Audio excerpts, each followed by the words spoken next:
Hola, mi nombre es Claudia Patricia Malúa, estudiante de Psicología de la Universidad Nacional Abierta y a Distancia UNAD 20 del año 2023.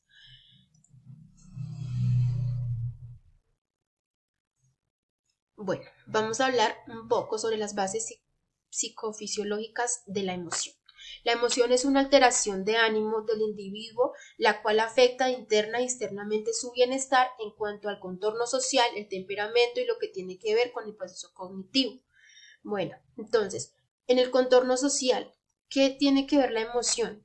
Como nosotros percibamos el mensaje y como nosotros digamos también a las demás personas, esto influye mucho.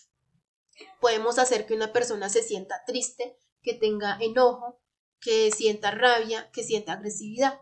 El temperamento y es como la conducta del ser humano y en el proceso cognitivo tiene que ver cómo nosotros nos sintamos, asimismo proyectamos al dar un mensaje o al recibirlo. En el tema del aprendizaje, si estamos tristes, pueda que el mensaje que nos hayan transmitido no llegue correctamente y no sea tomado de la mejor manera y no podemos hacer ese tipo de aprendizaje en estos procesos básicos.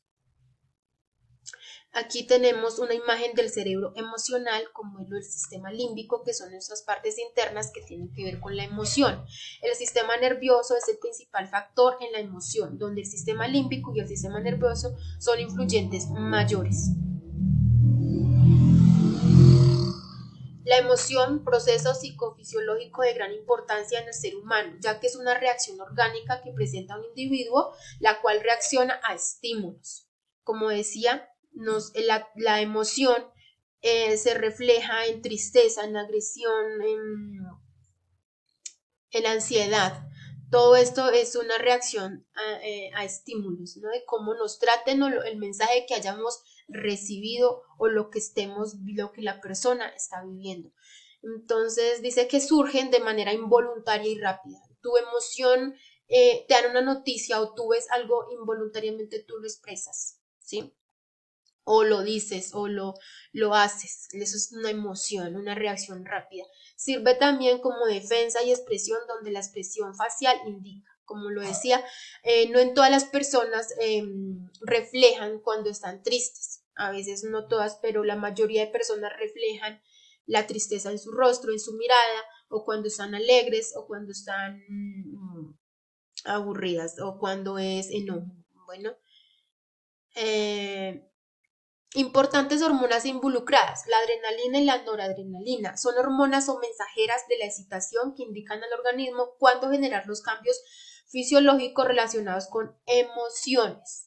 Por eso son muy importantes en este proceso de la emoción, fuertes como el miedo, el enojo y la agresividad sexual. Lo que hablábamos, aquí hay unas imágenes donde representan la agresividad sexual, el enojo y el miedo. Relación e incidencia en el comportamiento del ser humano. ¿Cómo incide la emoción? ¿Sí? ¿Qué importancia tiene la emoción en nuestro diario vivir? Muchísimo. La emoción es un factor muy importante porque es en el modo en que yo vivo, cómo me alimenta mi ser, mi espíritu.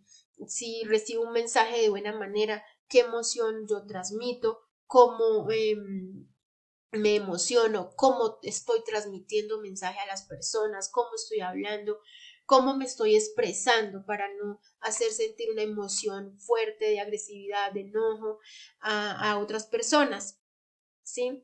¿Cómo influye mi rol como psicólogo? Es importante estudiar y conocer bien a la persona que se siente agresiva, que se siente triste, que está aislada socialmente. Siempre es importante conocer las raíces del porqué. Siempre hay un porqué, una razón por la cual la persona se siente así, tiene esta emoción.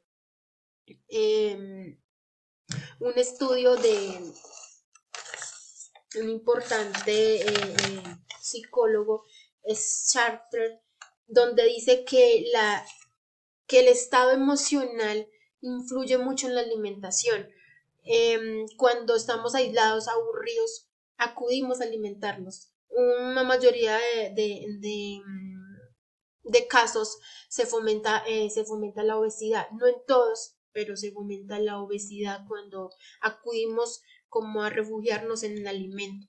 Por ejemplo, cuando estábamos chicos, llorábamos mucho, entonces nos daban lo que más nos gustaba. Entonces crecimos con ese refugio en la alimentación y por ende la mayoría de casos sucede la obesidad. Por el contrario, también la anorexia. Decidimos no alimentarnos, decidimos alejarnos de todo y bueno, ya eso es un estudio muy aparte de lo que es la anorexia, el porqué de la anorexia, pero tiene que ver mucho con la alimentación. Bueno, entonces, volviendo a recopilar las emociones, es muy importante saber cómo nos expresamos y cómo percibimos los mensajes. Entonces, esto es todo, las referencias bibliográficas, Jaramillo 2020, y gracias por su atención. Hasta pronto.